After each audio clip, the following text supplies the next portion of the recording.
Hello,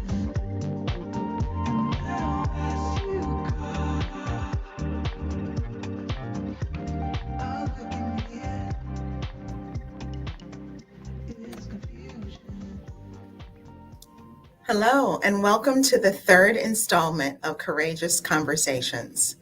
Tonight, we begin the first of a two-part broadcast focusing on how spiritual violence affects LGBTQ people. Please say hi to us in the public chat and let us know where you're joining us from. We're broadcasting live to AVP and Queer Virtue's social media channels, and you can use the live chat to share your takeaways, questions for tonight's panelists.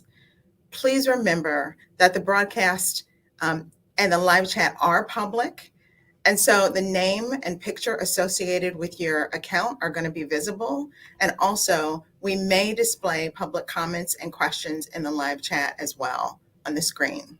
So keep that in mind as you're posting. Welcome, Kathy. Welcome, Sarah. Billy, great to have you all joining us. As more people file in, we're going to go ahead and get started. And by the way, I'm Beverly Tillery. I'm the Executive Director of the New York City Anti-Violence Project, and we're thrilled to be partnering with Trinity Church Wall Street to produce this two-part conversation with you. We're also really thrilled to be bringing this to you live, maybe a little nervous. So again, if you haven't had a chance to say hi in the chat, please do so. Let us know where you're joining us from, and feel free to put your questions in the chat for our panelists, and they'll answer them later on tonight. So tonight's conversation is not going to be so easy. Spiritual violence impacts us all so personally and is so pervasive that sometimes it's even hard to see it. But as we all know, it has a huge impact on our community. On a personal level, this conversation can bring up some serious trauma of experiences that we experienced maybe when we were very young and into our adulthood. And we know that spiritual violence has been fueling a lot of the violence that AVP is called upon to address, particularly in the last few years. In the last 40 years, AVP has partnered with many institutions, government organizations, community members to discuss the ways that violence affects our community. And this discussion of spiritual violence tonight is particularly special because we're bringing in partners from faith communities, people who are actually making a difference in the struggle around spiritual violence from the inside out. And who are members of these intersecting communities as well. So before we dive into tonight's discussion, please let me key up two videos that we're going to show you introducing both Trinity Church Wall Street and AVP. They're going to showcase the importance of the work that we're doing and highlight some of the reasons why we joined together for this important conversation.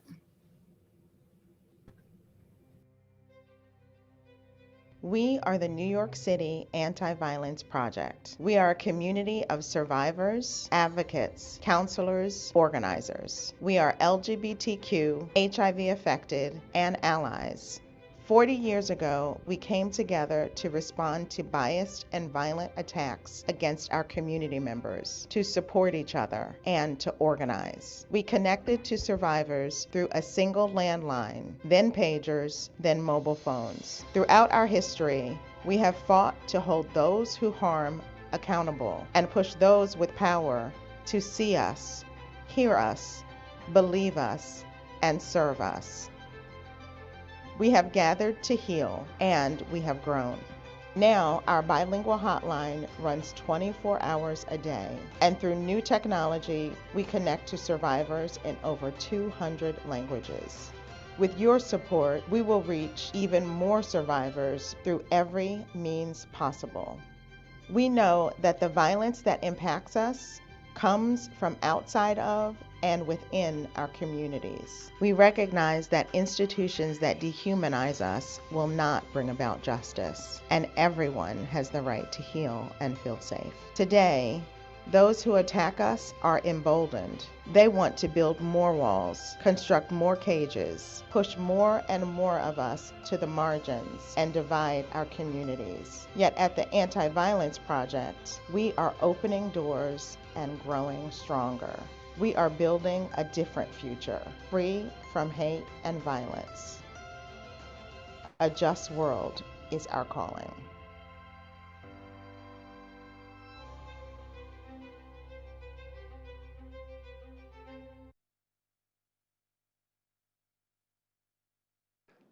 Hello, my name is Matt Welsh. My pronouns are he, him, and I'm a priest on staff here at Trinity Church, Wall Street. Trinity is honored to be co-sponsoring this discussion on spiritual violence against lesbian, gay, bisexual, trans, and queer people as part of the Anti-Violence Project's Courageous Conversations. Here at Trinity, we believe that Jesus invites us to build communities of inclusion and love for all of God's people. As a Christian community, Trinity recognizes that LGBTQ+ people are children of God, created in God's image and loved with a fierce, reckless love, that God blesses LGBTQ+ identities as a gift, that for those of us who identify as part of the LGBTQ+ community, our queerness is a blessing. Yet too often, faith communities send the opposite message to queer people. Spiritual violence is not always easy to identify, and faith itself has often been used as a weapon to harm LGBTQ+ people. That is why we at Trinity think that it is especially important for all of us, and especially for faith leaders, to recognize and end spiritual violence. These courageous conversations will help us to articulate spiritual violence in its many forms and explore how we can join together to do reparative work and to create open, inclusive, and anti-violent communities. This is our work as people of faith. This is what we are called to do. Thank you so much for joining us. Thanks, Bev. Thanks, Matt. My name is Liz Edmond. I'm a queer priest, and I'm a member of the board of the New York City Anti-Violence Project, and I want to welcome everyone here tonight. We're about to have an important conversation, and your presence with us matters. As Bev said earlier, please let us know in the chat who you are, where you're joining us from. It's wonderful to have you here. We just heard Bev say that spiritual violence is so pervasive, it's almost hard to see. And at the same time, when you know what you're looking for, you begin to see it everywhere. All you have to do is listen to the public airwaves. Virtually every negative message that you hear about queer and trans people is based on an idea that was formed and preached in a religious space. The impact of these messages goes far beyond your local house of worship. I'm a priest and a queer theologian, but I make my living as a political strategist. I've worked on lots of campaigns where we're trying to move the needle on basic human rights for queer and trans folks. It won't be a surprise to anyone in the house tonight to hear that queer-phobic religious messaging is the biggest drag on our movement for social justice. But the political impact of this messaging is the tip of the iceberg in terms of the toll that it takes on queer souls. When preachers and rabbis and imams tell their congregations that queer identity is an abomination, it creates a toxic environment for queer people and especially for queer youth. This damaging rhetoric is a huge part of what leads parents to throw their kids out into the street. In queer youth themselves, sometimes it breeds despair that's so extreme that for some, it becomes literally suicidal. As I said, I'm on the board of AVP, which works to end all kinds of violence against LGBTQ and HIV positive people. But even an organization like AVP, which specializes in this work, hasn't known how to address spiritual violence against our people. We hardly know how to talk about it. That's what this conversation tonight is all about. This is the first part of a two-part series. We want to name spiritual violence against queer people and begin to develop language to describe it. We want to explore why it hits queer and trans people so hard. And next week, a panel of faith leaders will ask, what can we do about it? I'm honored tonight to be joined by a remarkable group of panelists, and I'd like to introduce them to you. Darlene Torres is the Director of Client Services for the New York City Anti-Violence Project. When someone calls AVP because they've been attacked or are in danger, Darlene and her staff are the ones who take those calls and provide ongoing support. Believe me, she is an expert on this topic. Hi, Darlene, it's good to see you. Hi, Liz. Thank you so much. I'm really glad to be here and excited to have the conversation. That's great. Mace III is a visionary poet, performer, author, and educator. Among his many gifts to queer faith spaces, he is co-editing the Black Trans Prayer Book, which I personally cannot wait to get my hands on. Mace, it's great to see you here tonight. Thank you for having me.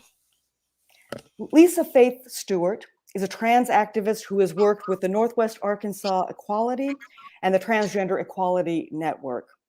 Lisa has been on the front lines resisting anti-trans legislation in Arkansas and has done courageous work to educate people about transitioning using her own story as a model. Lisa, hi, it's great to see you. Hi, thank you for having me. Absolutely. Okay, let's get started. Quick reminder that public chat is open. If you have questions, we're going to talk for a little bit, but if you have questions for our panelists, share them in the chat and we'll answer those later on in a bit. If for any reason you want to submit your question anonymously, if you DM the New York City Anti-Violence Project, they're in the chat, they'll take your question and pass it on. Okay, a topic for tonight is naming spiritual violence and its impact on queer souls. To get us started, I want to offer a working definition of spiritual violence for us to look at together and see if it helps. So here's what I came up with. Spiritual violence is a weapon that attempts to dehumanize queer and trans people through words and actions. Spiritually violent words tell queer people that we are flawed, and specifically flawed in a way that debases God's creation. Picture in your head that sign that there's always some miserable looking person at Pride with a sign that says God hates fags. Those are spiritually violent words. Spiritually violent actions tell queer people that our lives have no value, so we don't need legal protections, for example. And we don't deserve to be safe on the streets or in our workplaces or even in our own homes. So Darlene, I want to bring you into this conversation now because I'm wondering, does that definition cover it? I mean, where in your work do you see spiritual violence taking place? Thanks, Liz. Yeah, I mean, I think that everyone probably can add to that definition. I think it's definitely a great start. I agree with what you've said, and I think when I think of spiritual violence, I definitely think of someone using a person's spiritual belief or even their own to manipulate, dominate, control the person, and really just devalue and dehumanize their existence, right? It's meant to tell us, queer folks, you know, you shouldn't exist. Yeah. Who you are isn't valuable. Yeah. That's a really good point. You know, it's easy to think about spiritual violence as something that's like, it's these people over here, it's their beliefs, their messages, and it just impacts me. But all too often, you're right, people are actually receiving messages from traditions that they value. from communities that they may have considered home to themselves. Darlene, where do you see this when someone comes to AVP? Like, where do you see spiritual violence playing out in their lives?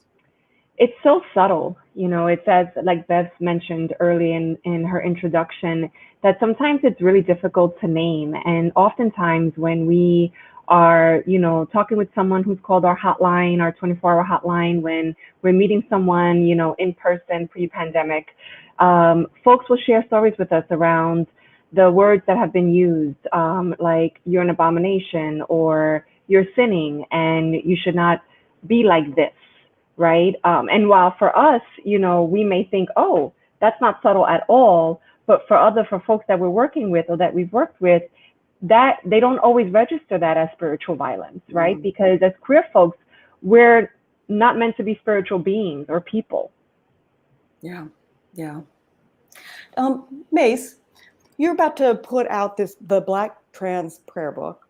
And every time I see queer specific faith content, I sort of wonder if at some level it's responding to spiritual violence. So I'm wondering what you think about this definition. I'm just wondering if you have thoughts about this. Yeah, and so I have lots of thoughts about this. I've been thinking about this for some time. I'm like, this is kind of my world, right? And so just as a slight correction, so for people just to be clear, the Black Trans Prayer Book itself is out right now. We're adapting it into a film because we want it to be more accessible in all those kinds of different ways.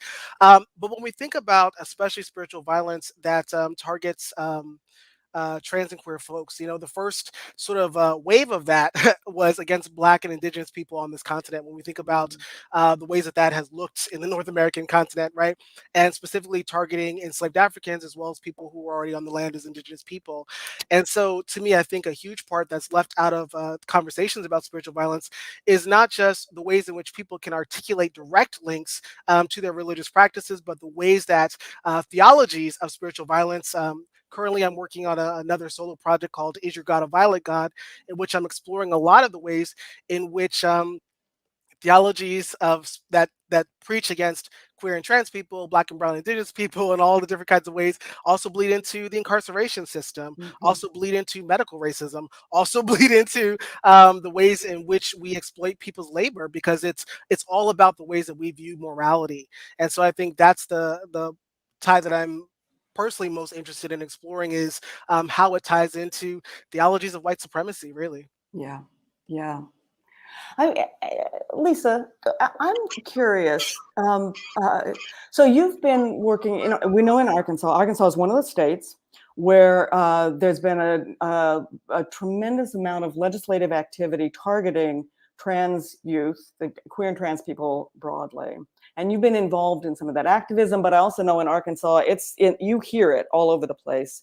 And I'm wondering, how often does it happen when folks are talking about that legislation, whether it's legislators who are trying to justify their votes, or just kind of in the community as people are, out on the streets when people are talking about it, non-queer people particularly. How often do you hear religious language coming up? Well, I feel like the honest answer to that is every time. If you talk to the people who pass these laws, if you talk to their constituents, the people who vote for these laws, the people who are in favor of them, 99.999% of the time, it is always going to come back to religious language. You would be hard-pressed to find a transphobic or homophobic person who, when confronted with it, when talking about it, does not eventually, if you dig to the root of it, it comes back to spiritual language. That religious language that they've heard, that they've been taught, that has permeated our society for years and years and years. And a lot of it you've already touched on, and Darlene touched on, the words like abomination and, well, it's a sin against God. You can talk about the politics of it for so long, but when they can no longer justify it politically, that's immediately where they go. That becomes the core at the root of it. And if it wasn't for this long history of slander and abuse in the form of religious language by mainstream religions against the LGBT community, transphobia and homophobia would not be nearly the problem they are in our society today. There wouldn't be enough people feeling that way to pass these laws. Mm-hmm.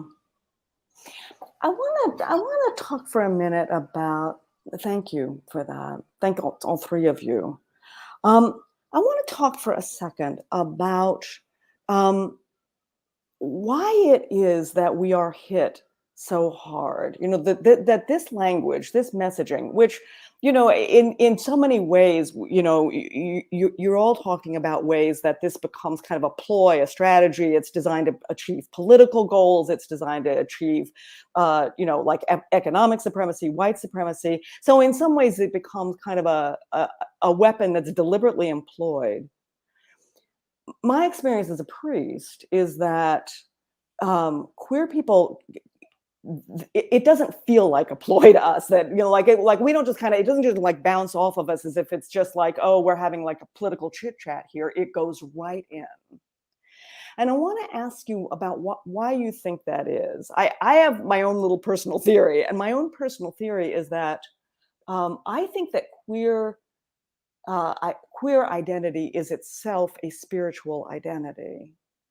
And what I mean by that is queerness is an identity that you discern from within. You know, like you don't necessarily inherit it from your parents. I mean, in some families there are lots of gay people or lots of queer people, you know, like, but but it's not, you know, it's not like a national identity. It's not like even a religious identity where you may have been raised in it. You have to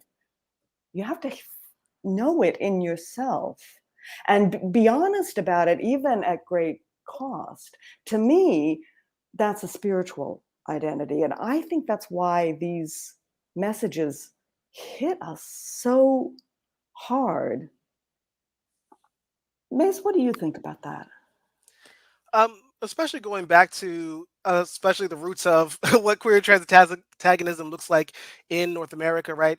That I'm thinking so much, and not just North America, but different parts of the Americas in general.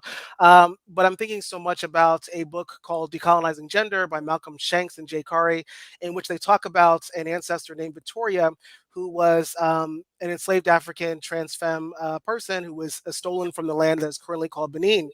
And so when she was enslaved, she kept being given clothing by her enslavers that was men's clothing, and she actually refused to wear it. She would make her own clothing. And everyone that came from her same community kept referring to her as words such as healer or medicine person, or all these different things. I think that's also sometimes, to me, some of the limitations of even talking about transness in a Western context, is that there's so much language that we've lost of transness in particular being a spiritual rite of passage and having particular roles, right? That when I, particularly as a Black trans person, talk about my transness, I'm not just talking about my gender. I'm talking about innate rights of being a part of my community and leading people through a process of healing and a spiritual journey, right? And so I think the closer that we are to understanding that, we'll also be at a position to be able to keep people from lying about who queer and trans people are in the world. Because I honestly also don't think that everyone that preaches anti-queer and trans messages, even politically, actually believes what they're saying, but they know that it motivates people to get what they want. Yeah. You know, as you talk, Mace, you know, you're talking about a deep kind of knowledge. You know, you're talking about an interior knowledge of self. You know, that, I mean, naming is not a small thing, right? You know, but you know, and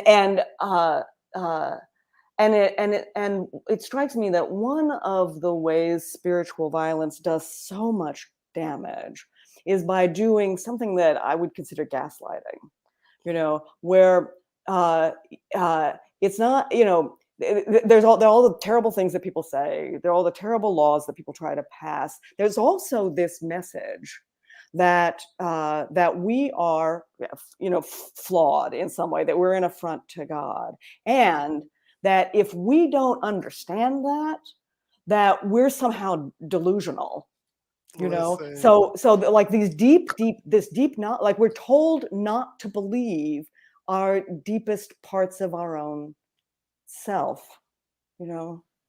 Darlene, do you see that when you're working with people? Yes, I see that definitely. I just, you know, I feel my body just shifting, even my energy as we're having the conversation, because you're saying everyone is really just talking and naming so much of what we hear at AVP, you know, from the community that we serve, and how painful it is to be denied, you know, who you are, right? For someone to say to you, you actually are not who you are, and who you are is not okay, you know, and the need as human beings that we have to want to connect with people, to want to exist with people, you know, to want to be validated again in who we are is so vital to our existence in so many ways, right? And I think when I think about like communities of color and how like strong we have to be constantly, you know, because of our intersecting identities, you know, and then adding on a layer of having an LGBTQ identity or gender identity or sexual orientation, and what that means, you know, and how much more you have to fight to exist and to be heard and to be validated, especially as survivors of violence, right? The survivors who come to us, who say to us, this happened to me. Do you believe me? Is this real? When you're talking about gaslighting, right? Like folks ask us, is this real? Can I actually say that this happened to me? You know, and also the whole I love you, but, right? I love you, but I wish you weren't like this. You know, I love you, but not the sin that you are committing, you know, and it's just, and folks have said that so flippantly, you know, to the survivors, right? As if it's like, oh, if I could get rid of this piece of me, then you would love all of me, and then I would be good.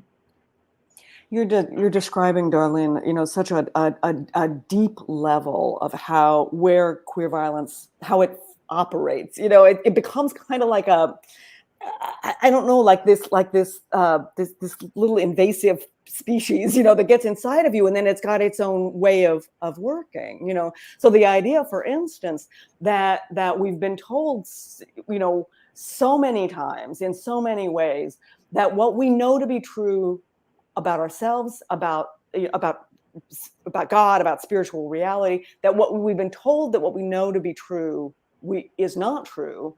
We can't trust it.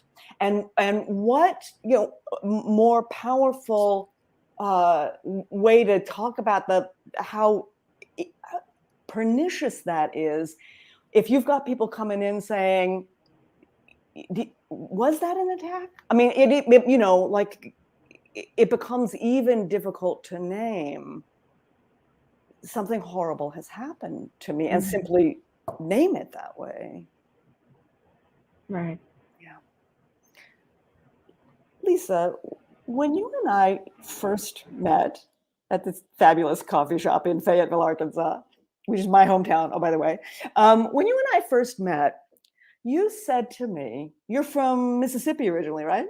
Yes. Yeah, you said to me that you've always known you were queer, but you've never had a problem with God.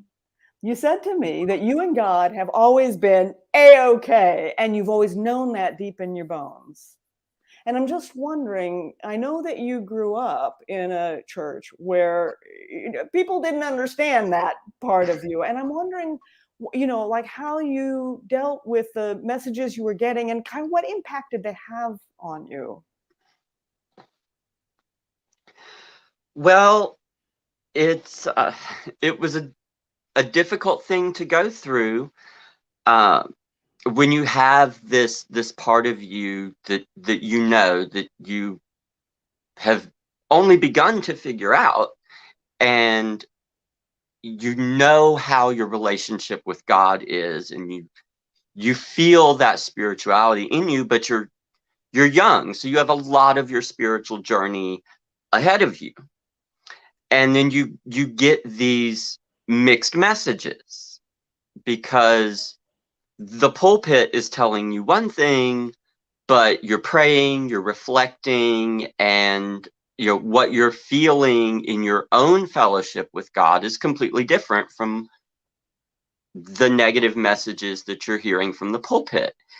And it's something that I now have become almost desensitized to. Like, if I hear a preacher saying something anti-LGBTQ sentiment now, it's disappointing.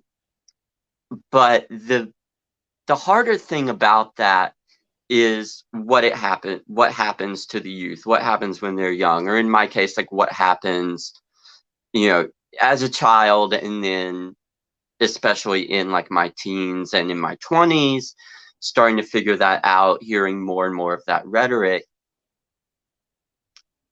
What it does is it makes you feel unwelcome in the church. And it's become so pervasive of a message that it is assumed. It is just assumed in the LGBTQ community. Like, if someone says they're a Christian, okay, immediately that's a red flag. Yeah. And this is because of decades of the conditioning of people going through this, of all of these experiences. And it makes people feel unwelcome in the church, like they can't just walk into a church and participate. And isn't a church supposed to be the last place on the planet that anybody should feel unwelcome? Mm. But so many people do. And so many people do, in a sense, what I did, and essentially go on their spiritual journey alone, without that fellowship that a church family and a pastor can provide. And they have this journey by themselves, or they never take it at all. Yeah. And they miss out on this entire spiritual journey because they've been rejected, not by God, but by the church. Let's expand on this idea of what that rejection costs people.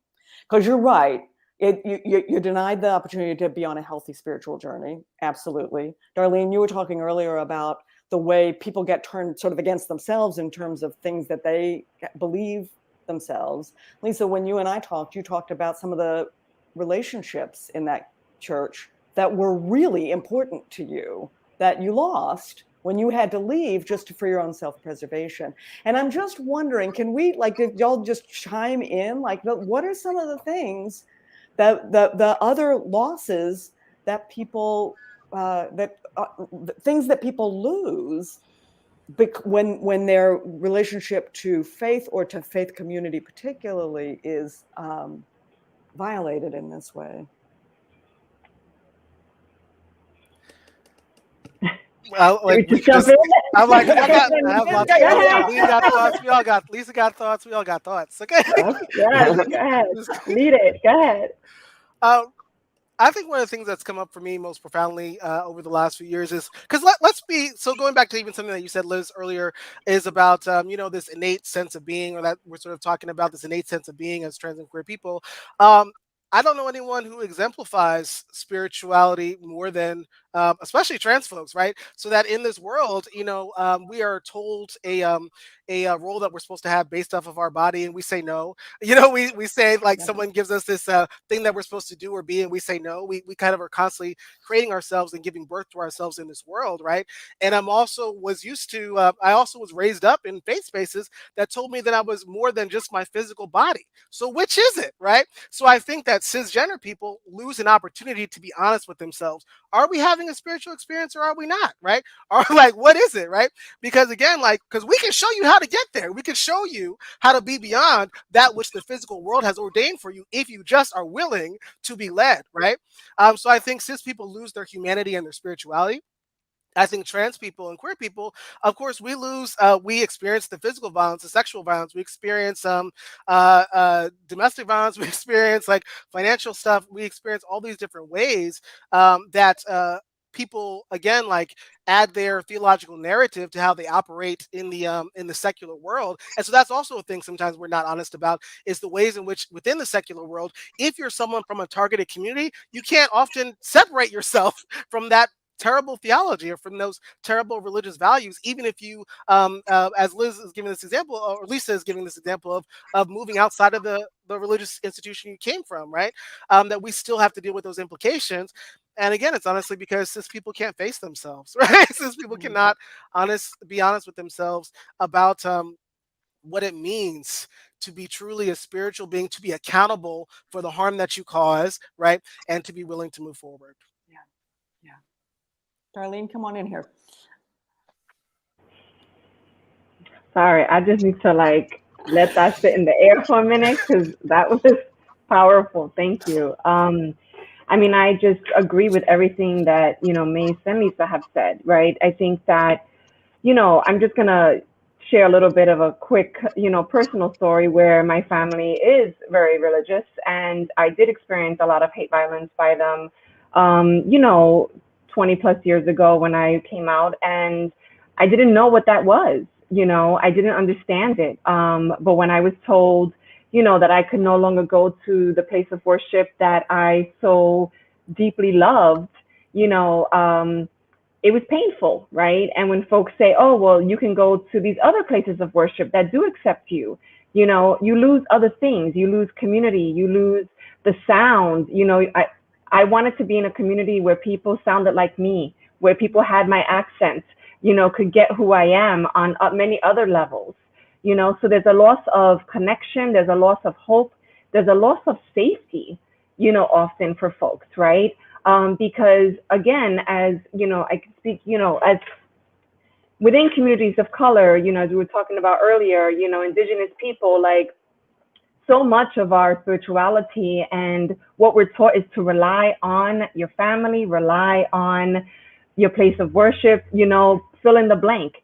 And when queer folks are rejected and are told, again, you should not exist, because that is what people were being told, right? You should not exist. Who you are is not okay. And we cannot and will not celebrate you. It just completely leaves you speechless and leaves you feeling hopeless, and as you mentioned earlier, the rates of, or, folks wanting to complete suicide or feeling like I just can't anymore, not having that family, not having that support system, having to figure out what chosen family is all about, and needing that. Yeah, no, that's so true, and so important to think about the supports that people lose. I'm thinking about how for folks who are economically marginalized, for instance, and so many queer and trans folks are, losing access to family can mean you lose access to housing, to economic support, to all kinds of things. We have a whole social service structure in this country that runs through faith communities. So very often queer and trans folk have to choose between, am I gonna, can I afford not to go to the house of worship over there that's providing this thing that I need, because I may encounter some kind of hate, and it's gonna hurt. And so you begin to prioritize what are the layers of pain and deprivation that you can deal with in order to, and society knows this, right? I didn't mean to cut you off. Society knows this and will use it, right? That is what is used when, folks are experiencing homophobia and transphobia. Institutions that are set up to support survivors, quote unquote, of violence, are actually, as Lisa mentioned earlier, right? They're all using it because they know that they can. It's weaponized, to further dehumanize queer lives, and to further say, to continue the message and say, see, no one really cares whether you're here or not. Yeah. I want to have a slightly brighter moment, because we've got into a hard place. It strikes me that one of the things that, Mace, you were talking a moment ago about the things that people of faith should be learning from trans experience, which I think is 100% right. my experience of queer community very often is that we take good care of each other, and we listen carefully when somebody has a different perspective in order to learn and to keep growing. Not always true. That's not always true. I know that, but I've had some amazing experiences in queer community, and I'll tell you that my experience being part of the Anti-Violence Project community is one of those. Lisa, I'm aware that actually one of the reasons I wanted you to come speak to us tonight, I'm aware that in Northwest Arkansas, there's this kind of extraordinary bond that has emerged between many progressive clergy. And yes, my friends, there are progressive clergy in Arkansas for sure. And there are these progressive faith leaders who have forged these really strong relationships with queer and trans activists in Northwest Arkansas in order to counter this legislation. And I want to, Lisa, I want to ask you, I kind of wanted to say, like, how are those voices helpful on the legislative front? And I do want to ask you that, but what I really want to ask you is, what does the presence of those clergy mean to you? What are the relationships that you have built? What do they mean to you? To me, it's refreshing, it's comforting, it's a coming home experience. Being able to go from someone who was out of the church for about 15 years to being able to say, okay, this church is a safe space. I'm going to go to a service. I'm going to participate. I'm going to have this experience. And being able to do that, and as a trans Christian, still being nervous, even knowing ahead of time. And I think that alone tells you the kind of damage that's been done in the past. And it is a long road to repairing these kinds of relationships, but the onus is on the church in a way to do so. And this is, like you said, yes, there are progressive churches in Arkansas. Not nearly enough of them, but they are here. And they're I would say not nearly enough really, anywhere. really That's hard. And I think one of the best examples of this is a preacher here in Fayetteville, Pastor Clint, and his church, Good Shepherd Lutheran, recently did a program called Queer Camp for LGBT youth in the area. And it was a wonderful program. It was a huge success, but beforehand, when the advertising for it, when the marketing for it began and people began to hear about it, that this was going to be a thing that was happening, the queer community's response was not, oh, thank God. It was, is this a trap? And I mean, that speaks to the amount of damage. That speaks to the history, the boy who cried wolf kind of mentality. And so what it feels like to me, seeing these programs, seeing these pastors who are trying to do these things, who are connecting with the community, who are learning from the community and helping us, it becomes this thing where I see it and I know that it's going to be different, because I had this big 15-year gap where I was alone in my spiritual journey. I didn't make that journey in a church, in fellowship with a pastor. I was alone. But because of things like this, there are future generations of queer kids who won't have to go through their spiritual journey alone. And that is the beacon of hope. That is the lighthouse in the storm. Yeah.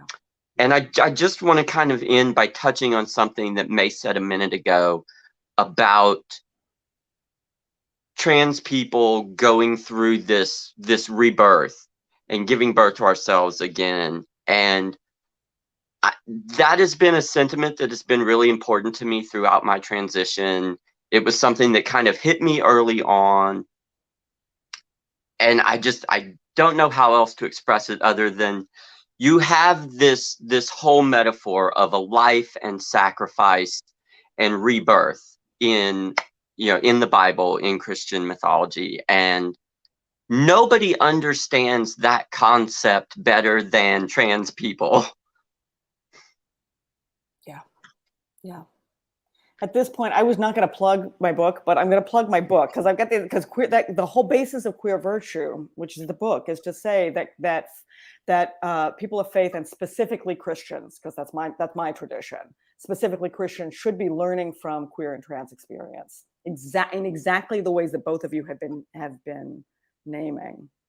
We're going to open this up now and take some questions from folks in the chat. And Darlene, I'm going to throw this one to you. Michael asks, how would you say violence, including spiritual violence, harms those who are carrying it out? How does spiritual violence harm the whole religious community? You do the first one, I can do the second one. Well, spiritual violence is like any other form of violence. It is harmful to everybody it affects. Yes, it is, as we've talked about, it's extremely harmful to the community that it's targeted at. But it is harmful to the perpetrators in the sense that it compounds this issue, especially if they do it and they get away with it. If a preacher stands up and he gives this giant homophobic, angry sermon, and the people get super riled up and super passionate about it, and they're all filled with this like righteous indignation and anger, and the offering plate goes around and it's really full this week, and so what's he going to do next week? He's going to preach another homophobic sermon, and it perpetuates the cycle, because the more preachers that do it, the more it harms the community, the more the community fears the church, the wider the disconnect becomes, so the more the preachers continue to perpetrate it. And so it encourages this indignation, this anger, because Christians, supposedly you would think, wouldn't be an angry people.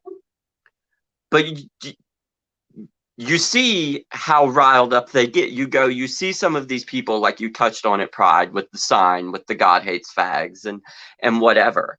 And these people are passionate and they are angry to the point of pushing people and shoving people and screaming at people. I've had somebody follow me down a sidewalk at Pride screaming at me. And that's not the kind of behavior you would expect. Yeah, from someone who purports to be a Christian or any religion. Absolutely right. And I'll tell you another harm that a lot of people don't know. I'm involved in a lot of queer faith conversations where it's building relationships between queer faith leaders and folks who are they tend to be evangelical, right? But they're on the more conservative side, and we're trying to talk to each other. And always the evangelical folks who are those conversations are people who they've had their own little conversion experience on this. Maybe their daughter has come out as queer, or or they have a kid who's trans, or there's something there that now they're rethinking. Mm-hmm. And they come into these moments of dialogue because they're trying to figure out how to bring their congregations along. In other words, they're trying to dig themselves out of a pit that they dug themselves with this hateful rhetoric. So that's something that's kind of evolving in evangelical circles, and I'll be curious to see how that goes. Darlene, I want to ask you, we've got a question from Trevor. What would be some signs of progress against spiritual violence? What changes do we want to see?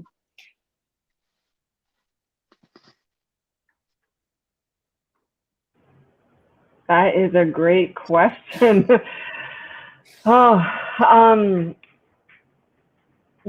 think that when I think of changes, what changes do we want to see? We want to see more inclusive spiritual spaces. We want to see and hear conversations that lift up all of the identities that we've been discussing, tonight, right? And not just a few places of worship that do it. We want to see more than that, right? We just said there aren't enough, and there aren't enough, And so when we think about, aspiring ally work, when we think about, creating spaces that, again, honor and lift up these identities, we have to think about, how are we contributing to those conversations? How are we looking towards the people that have the power, the faith leaders, the people that are leading congregations, the people that are in these spaces that, quite honestly, I'm not in those spaces. I'm not having those conversations with folks. So I'm going to look to you, Liz, and I'm going to look to other folks, to have those conversations, to really amplify the voices of the folks that hold these identities that can't be in those spaces, that don't feel safe in those spaces, that may feel like, I don't want to be in those spaces anymore. And that's okay, right? But what about the folks that do want to be in those spaces? And how are we having those conversations and building that momentum and that movement beyond these walls? Yeah. We've got a question from Claire that comes right in line, Darlene, with what you're saying, because Claire asks, what would you say to queer individuals who may never have had a religious or spiritual background, but are hoping to begin to participate in the spiritual community? Lisa, you talked a moment ago about the fear of a trap. The clergy seem like they're being friendly. Is that for real or not? And Claire, that's one of the pieces of discernment here, is finding out who is authentic in what they are saying. And I want to say, following your gut about that, like really following your own instinct. There is also a program called Church Clarity. Now, this is a Christian thing, but Church Clarity actually does this assessment of how queer affirming a particular congregation is, given a whole bunch of things, like will it, perform same-gender marriages? Will it ordain queer people? Will it say out loud, yes, we are queer affirming? Things like that. So Church Clarity can be a good, for someone who's Christian, that can be a good resource. I want to ask two more quick questions here. They're not quick. Mace, this kind of follows up on what Darlene was just saying about sort of dreaming of a different kind of community. If you were just to dream your wildest dreams of how a faith community could be like really authentically queer positive, trans positive, what would that look like? So I'm going to try to keep this as short as possible, even though, like you said, it's not a short question. A few years ago, I was doing some work at a church in Connecticut. I was supporting them on some policy changes to be better queer and trans affirming. I got to a section where I was showing them differences between, okay, this is what you need to do around like visual cues, this is what you need to do around policy stuff, this is what you need to do around theology, all these different things, right? And at some point, someone stopped me and said, oh, like, visual cue stuff like that. Well, Mace, we got all these rainbow signs, we got all this stuff at our church. Did you feel affirmed as a trans person when you came through the door? And I said, well, honestly, I came in through the door. I came in early because I wanted to meet some people from the congregation. I sat down at lunch. I sat at a table. I smiled at everybody that came through. And no one looked me in the face. Because when they were expecting a trans person, they weren't expecting a Black person to come in the door. And so their church was coming from a perspective in which supporting queer and trans people means to support people that look like them. And so when I imagine spaces that are actually affirming of queer and trans people, it needs to be honest about the ways in which a lot of times we're working towards a queer and trans reality that is also in alignment with white supremacy, and not with one that is accountable to the ways that church structure and community has continued the theft of land, again, from Indigenous people, the hoarding of wealth from Black, Brown, Indigenous folks, right? And so it looks like, also the subjugation of disabled folks, like all these different ways, right, in which that church structures profit off the disenfranchisement of targeted groups, right? And so a truly liberated and open and affirming space has to account for all those things. To me, it could look like, and just to be so bold today, because we having bold dreams, right? I would say like, a lot of times people they ask this question of how do I get more XYZ community to show up at my church, or how do I make it so it's like they can sit in there? It's like instead of thinking about how do I get people to disappear into the dreams of white cis-centered church structures, how do I actually support spiritual workers from targeted communities so they don't have to keep coming into my space, but get to build stuff that's actually been stolen from them? So to be bold, I would say it might look like something like when I think about church like Trinity Church of Wall Street, it could be like a donation to the Black Trans Prayer Book so we can continue to do the work of centering theologies of Black trans people, because to combat the theologies that are legislating against us, that are causing domestic violence against us, that are causing sexual violence against us, it cannot become from the people that also are in collusion with our oppressors. It just can't, right? It has to come from the mouths of the people that experience the most harm. Right. And so it's stuff like that. It's the redistribution of resources. It's understanding how people collude, how even progressive spaces, even laterally spaces that might even be completely all white spaces that have just other queer and trans people. There's so many different ways in which trans people, even in progressives, quote unquote, affirming, LGBTQ affirming church spaces, are asked to be grateful for someone getting your name right once, right? Or your pronouns right once, but haven't done the theological work to understand how am I affirmed as a trans person in this text, right? Or in this stuff. So it's so many different layers of actually centering the people that are caused the most harm, that have had to give birth to ourselves again and again, that have had to reimagine ourselves and pass down our lineages to each other in whole new ways, right? So it's liberating yourselves from white supremacy. It's liberating people's selves from cis supremacy, from capitalism, from all those things. Because that future world is possible, but not if we keep it within the power structures that exist right now today. That's beautiful, Mace. Thank you. Thank you for that. Wow. That's exactly right. And I just want to add, that so often queer people entering faith spaces, man, we have such low expectations. We've been like so trained to expect so little, like the most basic form of respect. Look me in the eye when I walk in the door, and the fact that alone communicates so much if they can't even do that. So I love so much that part of your answer to that question is to gesture toward really deep issues that faith tradition should take seriously, and the ways that they are connected, to things like imperialism, and colonization. I mean, there's a whole lot in there that if you start to take those threads apart, there's a coherence that emerges in terms of the tradition themselves. And then it doesn't have to be, how do we appeal to queer people? It's something else. We've got just a couple of minutes left. Quick thing here. Clint Schneckloff, who, Lisa, you mentioned in your talk, he's joining our call next week. And he's raised the question, how do we get past this challenge here of if queer people have trouble accessing faith spaces or can't trust that they won't be harmed, how do we heal those wounds? And Clint, you and I are going to talk about that a little bit next week, I guarantee you. Last quick question, Darlene, you have 1 minute.